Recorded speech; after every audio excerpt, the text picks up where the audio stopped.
நீங்கள் யாரை பார்த்தாலும் ஒரே நபரை ஃபாலோ பண்ணுங்க.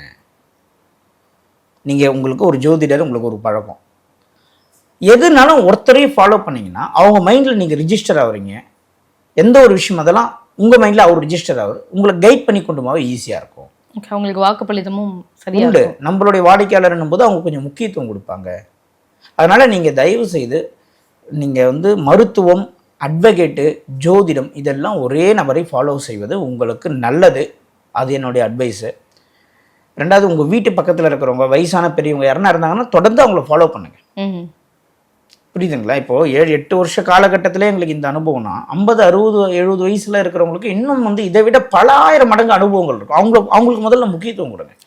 எப்பவுமே வீட்டு பக்கத்தில் இருக்கிற ஒரு மளிகை கடைக்கு மரியாதை இருக்காது, ஊருக்கு வெளியே சூப்பர் மார்க்கெட்டுக்கு நல்ல மரியாதை இருக்கும். இந்த பிரம்மாண்டமாக எதெல்லாம் இருக்கோ அது மேலே மக்களுக்கு ஒரு ஈர்ப்பு.